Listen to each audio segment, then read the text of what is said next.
Yeah, and this is really awkward.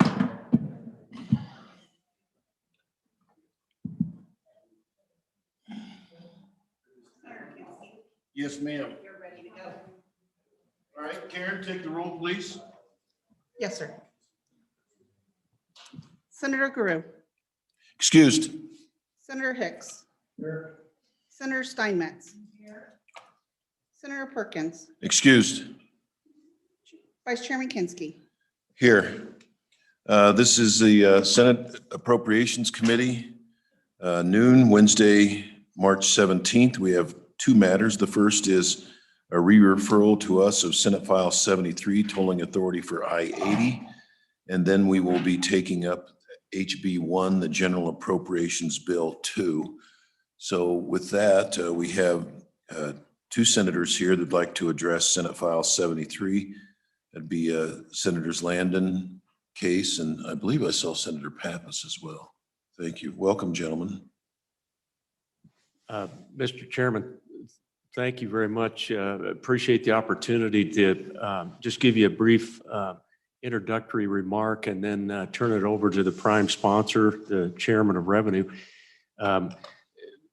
Members of the Appropriations Committee, I thought it was important to re-refer this bill to you. It represents, frankly, a lot of money. And it represents, in my mind, one of the top policy issues that faces us in the next couple of years. We have a situation with our highways that I think most of us are aware of. They continue to deteriorate. We are not investing in our highways the way we need to. So many articles we can point to on that front, and so many facts and figures. I know that the good senator will touch on those. But so that, therefore, the re-referral to you, we additionally thought it was important that you know what is in this bill and what the Transportation Committee felt was important to send to the floor of the Senate. So thank you, Mr. Chairman. That gives you a little bit of an overview. Senator Case. Thank you very much, Mr. Chairman. It's indeed a pleasure to be with you today. I think the good chairman of transportation has done a good job of setting up the problem that we have in the future, and that we don't have a sustainable source of revenue to keep our roads up in Wyoming. And roads are very, very important to us. And this is an opportunity with this bill to implement user fees on Interstate 80. It's not entirely a new concept, and I will confess I don't have any original thoughts in this. I borrowed and I had a lot of help from the previous Transportation Committee chairman. And so we brought forward something that gives us a sustainable revenue source for the future, not just for Interstate 80, but also for the rest of the state. Because if we are successful in implementing a tolling structure on Interstate 80, it will free up massive amounts of funds that can be used for other highways in the state that are currently state funds going into I-80. The Department of Transportation is with us online, and the director is there and would be happy to talk about their handout that they've done. I think they could do a very abbreviated version. But suffice to say that I'm really asking you to think very big, really big, because we have a unique opportunity to change our future course in a way that makes a significant contribution to Wyoming's revenue needs, makes a significant contribution to keep I-80 a world-class highway that will pay its own way for maybe the next half century, maybe more. It gives us so many unique opportunities. You're going to hear a lot of pushback about, I think it's called divergence, or people that are because there's a toll on I-80 that it would send people in other directions. Well, we often hear that truckers will go down to I-70. I tell you what, you would have to pay me a lot of money to drive an 18-wheeler through Denver and then up I-70 and put up with the ski traffic and then be way off your mark when you get to on the other side. So I just don't think that that's realistic at the levels of tolls that are being at least contemplated. And Mr. Chairman, there might be some situations, and this is where we need to really think big, within Wyoming, where there would be some divergence. Old Highway 30 comes to mind. It might be used to avoid tolls on I-80. I suppose that's a possibility. But you know, with revenues, we could deal with Highway 30. Maybe we could, if down the road, maybe think big, maybe it could be a toll road as well, separate. And maybe that eventually could evolve to really be the mainline road, could be rebuilt to those standards. In essence, almost putting I-80 back to where it was supposed to be in the first place. You know, that's just one of the think bigs. There's nothing about that in this bill. I'm just trying to get you to really think big. If there was sufficient funds for I-80, we could deal with wildlife and migration and traffic safety, not just on I-80, but all throughout Wyoming with those other freed up funds. We could make that a priority and, you know, really do some amazing things. Imagine, we've often talked about these wildlife migrations, which have, you know, they kind of developed after the ice ages, the glaciers receded. And, you know, so 10,000, 12,000 years, it's been ingrained in these creatures. And then I-80 comes and is this barrier across the southern part of Wyoming. Just think about the possibilities with our federal partners, maybe of dealing with mitigating that barrier as we go forward, making for a safer highway, just having all these other benefits. Mr. Chairman, we're not talking about toll booths. There isn't going to be a toll booth in sight. Depending on where the monitoring points are, it could be a lot like E-470, which is the toll road that takes you to the Denver airport, DIA. I don't know, I use it all the time. I don't have the, there's a system called Easy Pass, which you can buy and you can get discounted tolls and it's electronic billing and everything. It fits, it's like your garage door opener on your visor of your car. Or you can just do the license plate.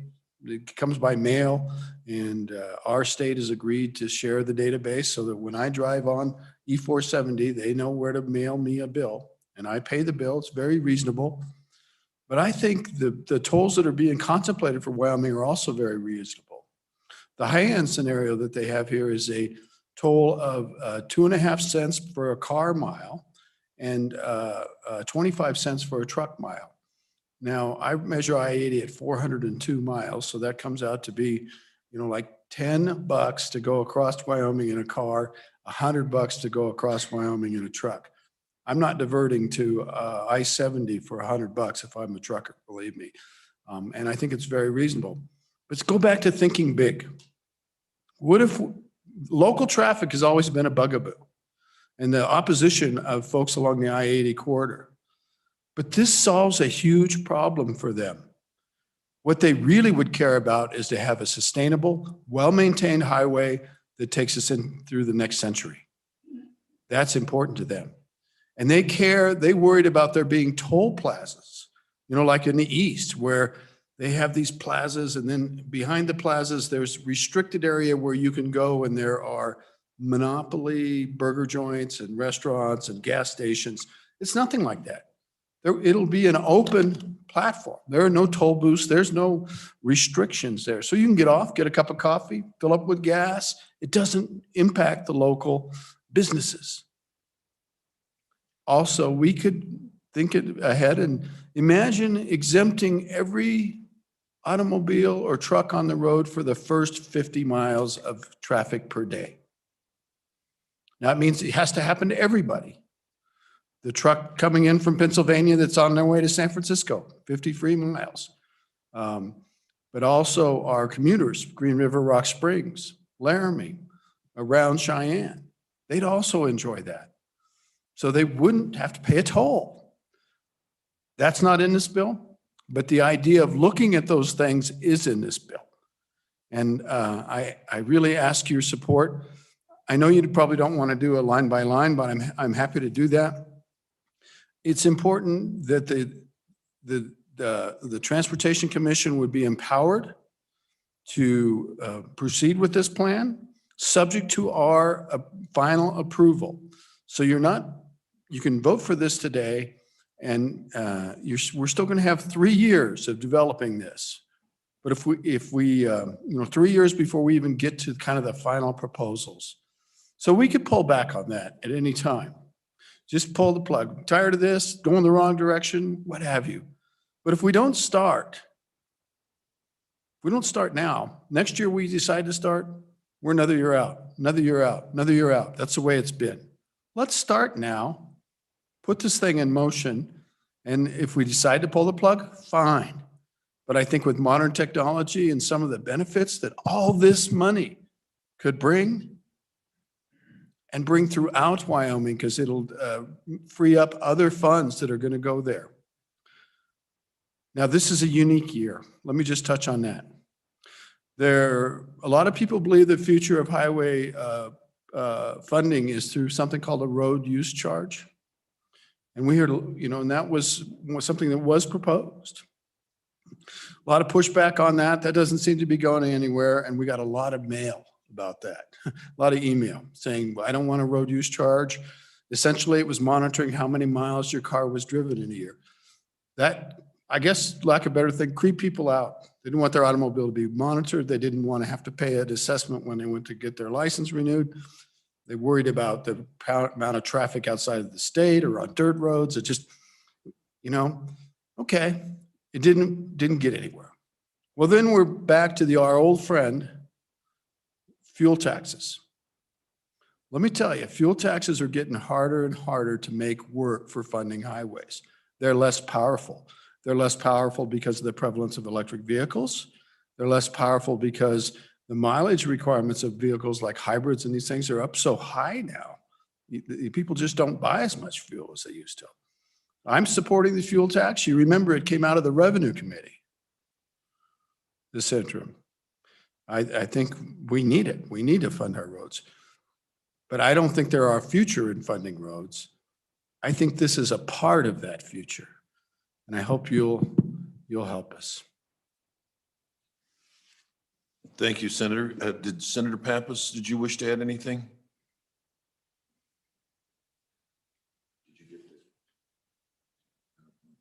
Why don't you go ahead?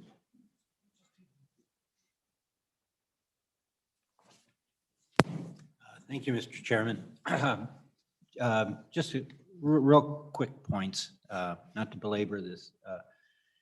I actually opposed this the last time that it came about, and I was on Transportation Committee when we first reviewed the possibility of pulling the interstate, and the time frame to me was. It was a 10-year process before we were going to collect any fees. And the notion I had been attending NCSL Transportation Committee meetings as a member on that committee, and the road use charge effort came up, and I thought that perhaps that would be the solution for the state, because we could start collecting taxes within a couple of years. I worked with the many stakeholders, the department, the Wyoming Petroleum Marketers Association, the Wyoming Taxpayers Association, the governor's office was included, the Wyoming Contractors Association, the Wyoming Truckers Association. I mean, everybody was at the table, and the road use charge probably will actually come about someday. But the thought was that it's not ready for prime time. We need to do it either on a regional or a national basis. And Ruck West I believe has 20 states in it now, looking at it. Only a few states have pilot programs. And so it wasn't ready for us. So I got to thinking, as a member of the Transportation Committee, how difficult it is for us to raise money. We've taken them off the general fund. We're getting less and less money from the federal government. Something has to happen, or our roads are already going to pot, and our bridges as well. we just need to do something. So I came back on board on this and became a co-sponsor with my good senator here from Fremont County, because we need to do something. I know it's going to take a little bit longer than I wanted, but we have to do something. And if we can get funds from tolling I-80, we can use the funds that we are putting towards I-80 now in the rest of the state. So I just urge you to look favorably upon this bill. Thank you. Questions for Senator Pappas? Thank you, Senator. The PowerPoint from YDOT is ready to go. If at some point you wanted to refer to any portion of that, Senator Case or. So, Mr. Chairman, with your leave, Director Reiner from the YDOT is online. He has control of that PowerPoint, and perhaps he'd like to say some things. Maybe you don't want to go through it. That's okay. I know you're busy, but there might be a couple points that need to be made. One would be how much revenue this would bring, and I think that's maybe a little bit more about the technology, but I would yield to Director Reiner, if you wouldn't mind. Thank you, Senator Case. Director Reiner, as you get ready to regale us, I do want to volunteer this bit of information. This is here on a re-referral to appropriations, so we're not necessarily going to be digging into all the merits of the bill. Our job is just looking at the dollars and cents. That's our focus. And as a technical matter, since there's not money actually being appropriated, we're looking at it just in terms of the long-term fiscal impact. So if you could confine your comments not to all the ins and outs of the tolling, but just to the dollars and cents impact, it would be greatly appreciated. And welcome. Thank you, Mr. Chairman and members of the committee. For the record, Luke Reiner, Director of YDOT. And Chairman, I hear your direction in terms of keeping my comments focused on dollars. Let me first thank certainly the three senators that have gone before me. They have certainly set the conditions. Mr. Chairman, we can go ahead and use the PowerPoint, but I'm going to go briefly, very quick through it. So Karen, can you control that? And maybe go to slide number 2. And actually, while you're working on that, Mr. Chairman, I'm just gonna keep rolling because I know you have a copy of it. So on the funding needs, thank you, Karen. If we could, that's a perfect place to start right there. Mr. Chairman, the takeaway on this is I-80 is $100 million road a year. Currently, we spend about $65 million on it, and leaving us about 40 some short. And so that's a takeaway on the dollars from this slide. Next slide, please. Mr. Chairman, General, before you go on, so the proportion that I-80 commands of your total maintenance is 65 divided by 311, or is it 100 divided by 311? You're just shorting the I-80 by 35 million a year. Yeah, you bet. Mr. Chairman, let me back up and cover that in a little bit more detail then. Here's some numbers to keep in perspective in terms of overall budget.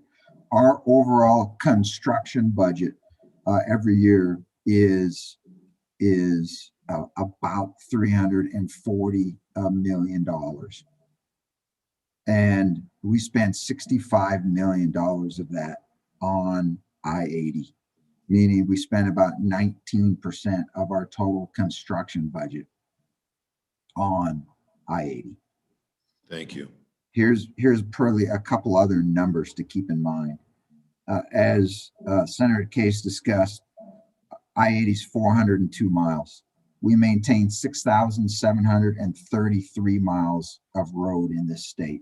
So 6% of our road is I-80. That takes 19% of our budget.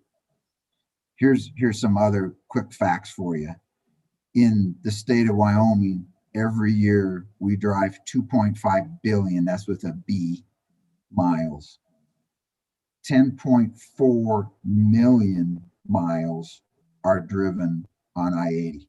So that's 24% of all miles driven in the state are on I-80.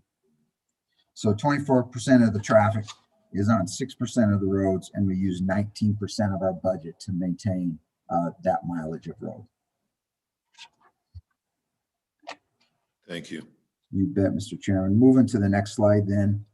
Mr. Chairman, that's the detail of the $65 million we spend every year, and I'll spend no time on that. You can peruse that at your leisure. The next slide, Mr. Chairman, here's the key takeaway from this slide, and I'll just give you the stats. 4 heavy trucks for the entire state, 62% is from out of state, and 38% is from in-state. For cars, 15% is from out of state, and 85% is from in-state. So that's for the entire state. If you look on at the very bottom bullet on this slide, about 80% of the truck traffic on I-80 is through traffic. So when you talk about percentages of out-of-state traffic on I-80, it is higher than on the roads in the rest of the state. And in terms of tolling, that would be the principal portion of traffic that would be tolled. Obviously, the cars significantly less. We don't have a real firm grasp on out-of-state on cars on I-80. My estimation is about 20%. Mr. Chairman, unless there's any other questions on that, I'll move on. That's good. Thank you. I don't see any questions. Keep going. On the next slide, Mr. Chairman, slide 4, that really gets into the details of the tolling initiative, but probably a couple key takeaways from this slide. One is tolling is generally not allowed, but there are programs that do allow it. And typically, if we wanted to toll to build, we could do it today under our own authority. This is not toll to build. This is toll to maintain. And it is strictly controlled by the federal government because of the money that's been put in. And so there are hoops that we jump through. And that's really what you see in the bill is telling us, in terms of us being Transportation Commission, to go build a plan and then come back to the legislature for approval. Some key things to think about, though, that this bill sets the conditions for in terms of tolling. One is it provides tolling authority, which we must have to present a plan to federal highways because they approve the plan that we have. And that's really the bullets you see in the middle. The other requirement is that we do a fiscal analysis. Part of that analysis is to demonstrate that tolling is the only possible means for paying for the interstate. And we have discussed the potential of a fuel tax passing that will help make the argument that this is the only way we have, because we've already really accounted for the other measures that we have to pay for the bill. Mr. Chairman, that's probably enough on this slide. The other topic there is that toll revenue must go to the toll facility. That's correct. However, as been said before, it does free up money for the rest of the state for us to put onto the other roads. Mr. Chairman, going to the next slide, I believe that's been covered already. Again, from the 30,000 or strategic level view of this bill, from our perspective, this is authority to toll. It tells us to go build a plan and then bring it back to the Joint Transportation Committee, to the legislature for approval. If the legislature doesn't like it, then it doesn't go anywhere. If they do like it, we implement it. Mr. Chairman, that's that summary. It's been discussed in the past, and part of the request to me was to speed up this process. If you flip to slide 6, that it discusses how we would speed it up.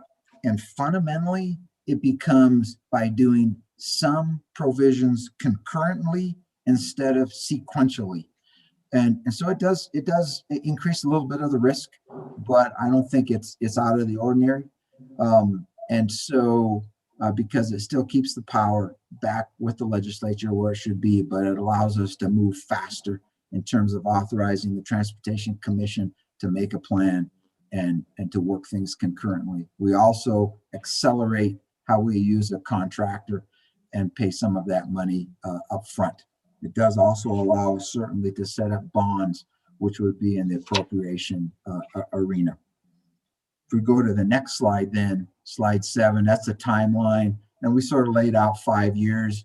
Really what we see is a draft plan being ready for review by next year, submitted to FHWA for initial approval in 23 and then moving forward. I will tell you, if you tell us to do this, I will work very closely with the administrator of federal highways, because what I would not be interested in is us proposing a plan that they would not approve. And so would envision working with that administration very closely as we develop the plan. I did have a nice chat with the prior administrator on this several weeks ago, and she's certainly willing to help as we progress. So there's a general timeline that we would work with. Mr. Chairman, moving to the next slide, there's really the revenue picture that you asked me for. This is, again, from a 2018 study. And Mr. Chairman, we have not revised these plans in 2021. So this is all used in 2018 data, which was a refresh of the 2008 and 2009 plan. But as Senator Case discussed, there is these numbers are based on a 25% correction, a 25 cent per mile for heavy trucks, and 10% of that for cars, or 2.5 cents. It basically generates a net revenue of $170 million. The plan estimated a diversion rate of 30 to 45%. I think they actually used 40 in the calculation. My personal opinion is that's high, but that's what the report used. And so there's the net revenue for that level of tolling. If you go to the next slide, it reduces the toll to 10 cents per mile, and then 1 for trucks and 1 cent per mile for cars. And that generates about $80 million with a 20% diversion rate. You know, Mr. Chairman, what we've said is $100 million a year road to maintain. Certainly to improve it would be more than that. And I think that's part of building the plan, is making a recommendation on what does that plan look like in terms of balancing maintenance and construction with a reasonable tolling rate. Mr. Chairman, the next slide then would really just say, in terms of tolling, and it's been covered, we don't know what the toll,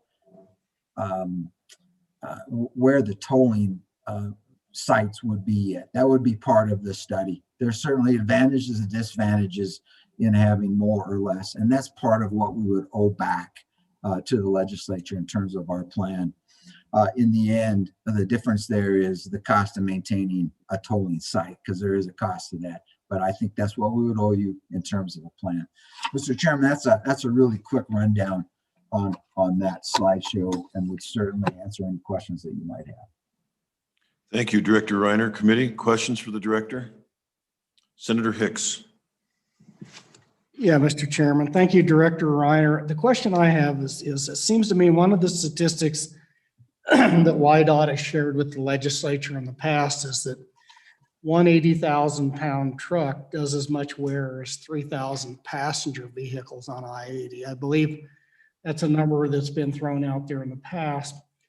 But even if that number's off just a little bit, it's always been my concern when we look at the graphics that you show here that 80% of the truck traffic on I-80 is through traffic. I always look at, when I look at these fees, whether they're the gas tax or the tolling tax here, and I just don't see the parity between what the passenger vehicles pay, or paying 10% of what it would be on either proposal than the truck traffic. But the truck traffic's doing 90% plus more of the wear and tear on the highway.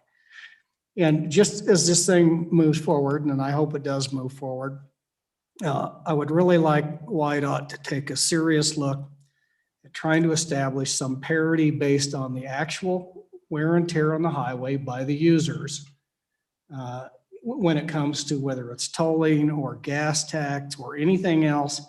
It seems like we saddle our vehicles with a much higher proportional burden of the tax than we do the people that are actually doing the wear and tear. And that's been a concern of mine for years when we see the proposals coming out to try to increase fees.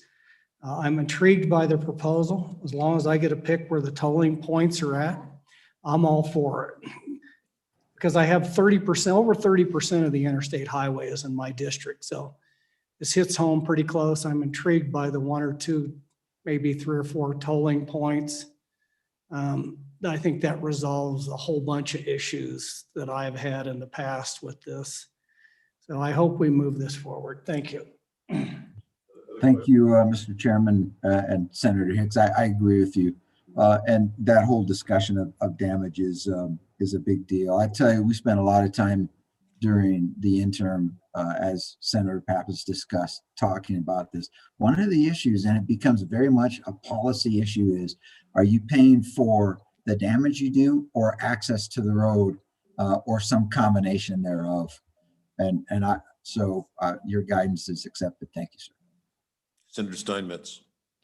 Thank you, Mr. Chairman, and a brief thank you to the director and his crew for getting us all back here to do this good work today. We really appreciate that, and here we are. So my question was regarding how many of these tolling projects have been approved, because I remember on transportation that there was some problem with getting the federal government to approve these. Has that roadblock been handled, and what is have more of them been approved, and what saying that we'll work with them is one thing, and I have great confidence in you and our crew that would do that.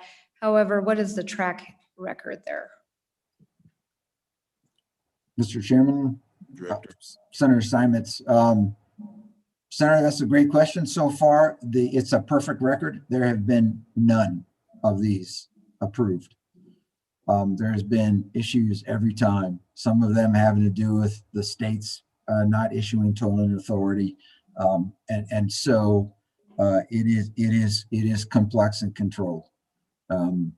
But I have a lot of faith in our team. You know, if you direct us to go forward, we will work the issue hard. And if I might tag on, Mr. Chairman, Senator Case. a lot of this comes down to whether we actually give them tolling authority. When other states have gone to ask for this from the federal government, they didn't really have authorization to do that. If we give WYDOT authority with this legislation to go pursue that, got a much better chance. And frankly, they may have a better chance under this administration than administrations in the past. I-80 is a national vital artery, unparalleled, really. This is an important section, and I have a lot of faith, and I really do, especially if we are explicit that we are giving them the authority. Thank you, Mr. Chairman. Thank you. Before I go to Senator Perkins, I just add parenthetically, Director, and you don't need to answer it now. For very few toll roads, my wife and I went to New England and back in October, and we sure paid a lot of tolls on interstate highways. So I'm not sure how difficult or not this is. Senator Perkins. Thank you, Mr. Chairman, Director. Quick question. As you look, I'm looking at this, and you've got. I kind of gather from the slides, you're looking. It's going to take about right now level. You're looking for about $100 million a year that's needed to maintain the I-80 corridor. As I read this, is that correct? Yeah. Mr. Chairman, Senator Perkins, that's correct. And so then the other question I would have is, as we talked about that, you know, I mean, it's obvious from here that what you do is like most of these projects, you bond for the project, you spend the money, and then you've got this improved highway upon which you charge tolls. And so the question I'd have for you is, what's the anticipation? Is the anticipation that the toll reduces once it is repaid because you can go to a maintenance, or does the toll stay up where it is? So, or are you just at that point you're looking for whatever the maintenance number is? does that change depending on when the project is paid for? Is it, you know, I read a story once about how you paint the Golden Gate Bridge, and it's a process where you start at one end and you paint the Golden Gate Bridge, and then when you get to the other end, it's time to start again. So you just go back, and so so is that how it works on I-80, or is there a construction phase and then there's a maintenance phase, and at some point you might go back to a construction phase? Do you have you given it that any thought, or have you talked about that? Mr. Chairman, Senator Perkins, yes, we have thought about that, and you're exactly correct. There are phases. And so the initial toll would be to do the initial, really, in this case, I believe you'd be talking reconstruction, because the need of the road is really more than maintenance, it's reconstruction. When you finish that phase, then we would be in a maintenance phase, and that would actually be required in the plan to adjust the tolling rate. Because one of the principles is you can't make money on it. The money has to go back to the road and to the facility from which you're tolling. And so the tolls are adjusted based on the needs of the road. Please. Just follow up on that. When you're talking about has to go back into the roads, is that just the road or does that include things like the amenities like rest stops or things like that? Mr. Chairman, Senator Perkins, to the best of my knowledge, it's just the road. I think that would come out in the plan. With your permission, I do have Mr. Fulton or Mr. Gillette on the line with me. They may know about the rest areas. Again, like has been discussed, we're at the stage of, hey, let's go make a plan. That's a detail we can take and get an answer to, unless one of you two gentlemen has. We appreciate that. And rather than take up time, because this is this is re-referral, why don't or the two senators, Senator Landon and Senator Case, can get that information and Thank you, sir. that'd be great. Thank you. Thank you. Members of the committee, anything else for the director? Mr. Chairman, I think there are some folks that want to testify or could testify, but it's your pleasure. So, Well, I know you have other things. yeah, I think we need to move on. And since we're just here to look at the money of it, I'm concerned that we may get a little bit far afield.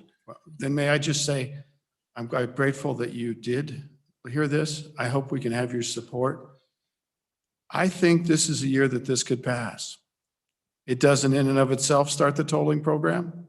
I mean, it doesn't mean you have to start digging in your pockets, but if we don't get started, we don't have a new sustainable future for funding highways in Wyoming. And I hope you'll join and help us to get it out of the Senate.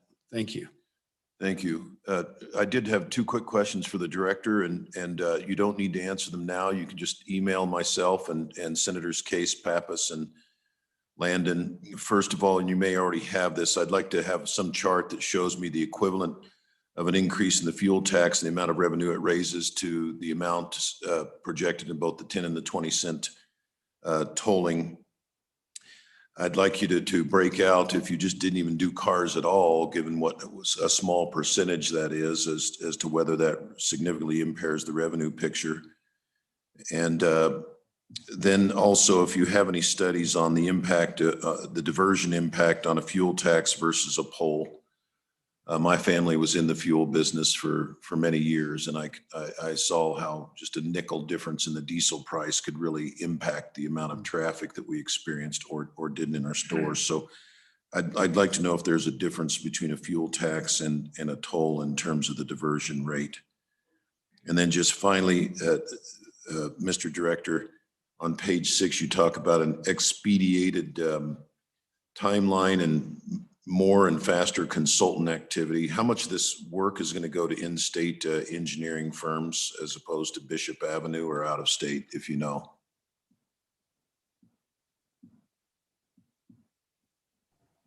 You can just let me know the answers to those questions later by email, Director. I will do that. Thank you, Mr. Chairman. Thank you. What's the pleasure of the committee? There's not an appropriation. There is not an appropriation. So I don't know if there's a motion made. I'll move to refer it to committee of the whole. It's been moved and seconded that we re-refer to the committee of the whole. Discussion. Senator Guru.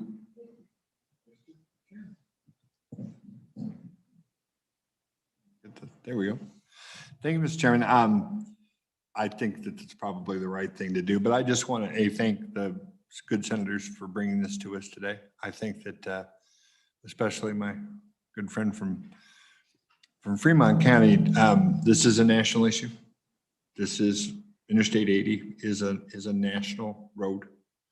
And so it may rise to a different level of significance. I think looking at the funding challenges of YDOT, this makes something that wasn't very palatable, more palatable. And I look forward to seeing it on the floor. Thank you, Mr. Chairman. Thank you. And hats off to you for getting it this far.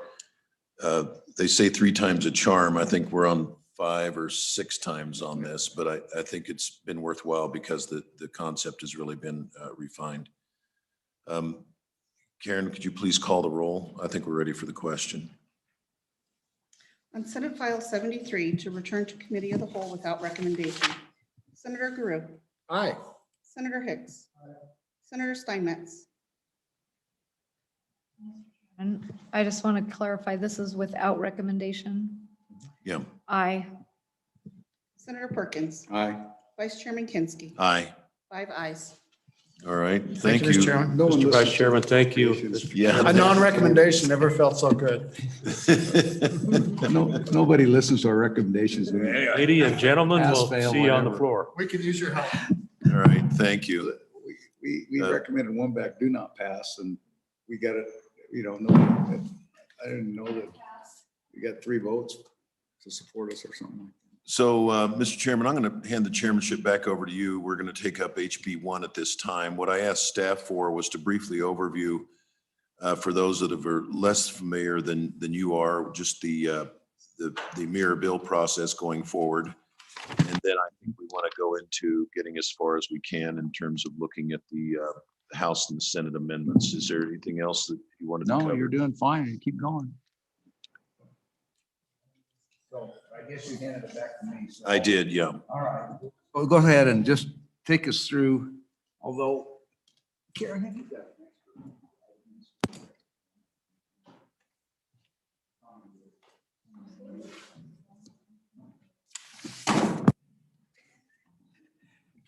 you can't see these see-through things. I've kicked it every different way.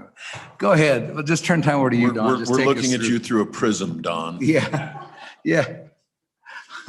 Your multifaceted Yeah. personality took on even more dimensions through the. But the light plexiglass. shining off your glasses is turning into rainbow, so it's a wonderful thing. So go ahead. Yeah, it really is. So go ahead and take us through, Dawn, and yeah, with that, we've got 10 minutes, so let's do what we can do. Yes, good afternoon, Mr. Chairman, members of the committee. Hopefully you have a packet in front of you which includes a goldenrod from today. There is a 1-page formal report, which is your standing committee report to the floor. And then there is a tabloid sized summary sheet of the House actions on House Bill 001. The next steps in the process, after you hear the explanation here and are comfortable with it, you return back to the floor to provide a similar explanation to your colleagues as to the actions of the House on House Bill 1. Typically, the chairman will assign either a page or a portion of a page to members of the committee for presentation to your colleagues. The rules provide for an option of a straw poll on each of the House amendments. That option has not been used in at least a decade and a half. That is a formality that has not been exercised by prior chairs and prior leadership. After the explanation on the floor, then the presiding officer will, at the appropriate time, make appointments of 5 members of the Senate and 5 members of your colleagues in the House on the Joint Conference Committee on the budget. You will have a separate and new summary sheet at that time, which will combine the House amendments and the Senate amendments, which are currently in 2 separate documents. And the purpose of that is hopefully to walk through the bill in an efficient manner. In the summary sheet before you, it is ordered in the following manner. First of all, there are three main groups. There's identical amendments, of which there are only one this year. Then there are related amendments, and these sometimes are very close in terms of substance, and sometimes they're related only in that both houses amended the same section, but did so in a distinctly different manner. And then at the bottom of the first page, there are a summary of unrelated amendments. Secondly, you will note that along the lines of all JAC action, these are ordered in agency number order, which is also the equivalent of page number order. Continuing on a brief overview, the House adopted 24 budget amendments, the Senate adopted 16, and that's inclusive of a fairly odd amendment that was divided and then separately voted upon. So there's technically 15 amendments on the House, but one was substantively divided. The House spent $16.9 million more than in the general fund, and this is noted on page 2, line 31 of the profile. And the Senate actually reduced general funds appropriation, also shown on page 2, line 31 of the profile. The Senate reduced $1.15 million. Second, Don, on page 2 of the goldenrod, line 31. Yes, so on line 31, you will see that the JAC recommendations of cuts totaling $445 million. Let's just take the Senate one for the easy math. If you move over on that same row on the Senate column, you will see that that number has grown in terms of a positive, which means you've reduced the budget by $1.1 million more than the JAC had. Thank you. In terms of authorized employees, the Senate added 3 FTE, while the House added 13 FTE. And setting aside the budget balancers, which neither chamber used, you did not use the LSRA transfer to the general fund, and neither did your colleagues in the House, but you adopted an amendment to contemplate that potential. The Senate appropriated $11.4 million from the LSRA, while the House appropriated $28.4 million from the LSRA. There's a number of different ways to look at that, but one easy way is there's about $17 million of difference. The House amendment restoring step 3 cuts to Department of Family Services and Department of Health was $18 million. That comprises basically the difference in the LSRA, that $18 or $17 million between the House and the Senate. Mr. Chairman. Dawn, a question on that. So when they do that out of the LSRA, and I understand the budget just for the biennium, but were those numbers then, would they be in the standard budget of the agency, or is there language that says it will not be in the agency's standard budget because the appropriations is out of the LSRA? So where are we at on that? Excellent question, Mr. Chairman. And it was, I think, intentionally crafted that it is not to be included in the standard budget, but it invites the executive branch to specifically include that amount in an exception budget going forward. All right, thank you. When it comes to the SIPA, the House appropriated $4 million, and this was entirely for one amendment related to cryptocurrency at the University of Wyoming, similar to something that the Senate had contemplated but denied. And the Senate actually reduced appropriations from SIPA totaling $9.47 million. Really, again, one amendment, and that related to the savings that you identified in school capital construction. And then finally, concluding my overview, there's a fair bit of difference between the Senate and House position on the 1% severance tax. The Senate's position is to revert to the adopted law last year, which would deposit 50% to the PMTF, a permanent corpus, and 50% to LISRA, or the Legislative Stabilization Reserve account. On third reading, the House deposited that 1% severance tax, also 50/50, but to two different accounts, to the PMTF reserve account and to the Common School Permanent Land Fund reserve account. If there are no questions on my overview, I'll either pause and if you wanted to conclude, or I can walk through each of the amendments.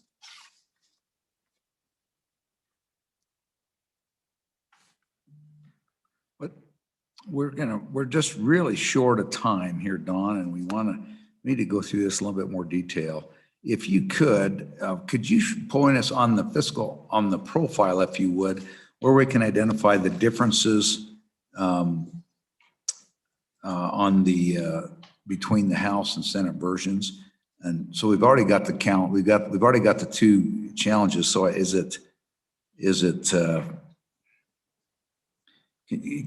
just wondering if we can trace this back to on the goldenrod. And so it would be, I guess we're looking at that. We're just looking at lines, is it 46 and 47 for the LSRA? Is That's it the exactly combination right. of those Yep. two? So that would be page 3, lines 47, illustrate the difference in the LSRA. Page 3, line 81 is the illustration of the differences in the SIPA account. 3, line 81. And page 4, lines 70 or 69, 70, and 77 illustrate the differences with respect to the school capital construction account. They transferred $30.5 million into the account as a result of exhausting or moving the entire balance of the penitentiary capital construction fund into the common school or the school capital construction account. And of course, the Senate reduced. Yes, you said 69, 70, and 77, right? That's correct, Mr. Chairman. There were really no changes on the top of page 4, which is the K-12 School Foundation Program. Although there are differences in the two columns, those are exclusively non-budget differences. Okay. Go ahead. The 1% transfer show up in the PMPF reserve account. Yes, on page 5, I think is the best place to look at that. You'll see on the House, they have a recommendation on line 15 to their $64.4 million deposit. And then again on line 37, $64.4 million to the Common School Permanent Land Fund Reserve account. And you will see that the balances of both of those accounts are bolstered compared to the far right-hand column, which it reflects the Senate's position. And so that's that 50-50. That's half to the School Permanent Land Reserve and the other one's the PMTF Reserve. That's that 64.4, right? Yes. And Mr. Chairman, we did, and I can provide this more widely to the committee, but we did do some inquiry or research on this. If we get 5% yield on investments for the next 2 years, we are not anticipating a tip in either account. However, with the 1% severance tax, we would anticipate a tip to the corpus for the Common School Permanent Land Fund. We still don't quite anticipate a tip, regardless of the threshold, 150% or 225, when it comes to the PMTF. Okay. So, Mr. Chairman, Go ahead, Mr. Vice President. Don, you used the assumption of a 5%. What if that was, would it change if it was a 4.75 or a 4.5% spending policy on that? Likelihood that the tip would occur? Excellent question, Mr. Chairman. In terms of the PMTF, it would not, we would get no tip in either case. Really, we would have to have somewhere north of 8% for both years in order to have a question of tipping on the PMTF. On the Common School account, 4.75 would still not quite get you there. 4.5 would still not quite get you there.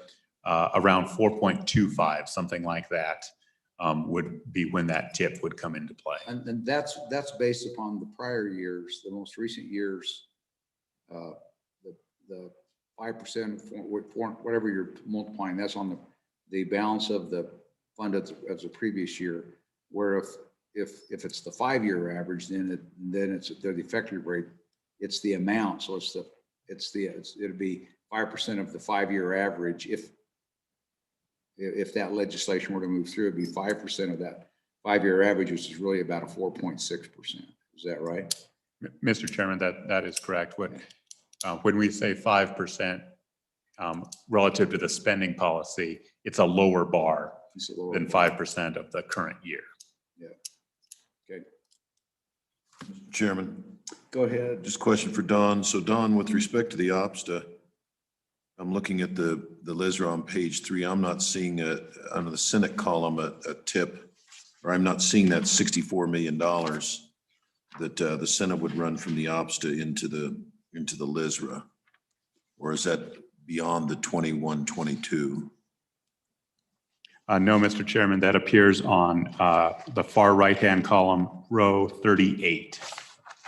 So you'll see the 64.4 on the Senate side and All a right. 0 on the All right, House there side. it is.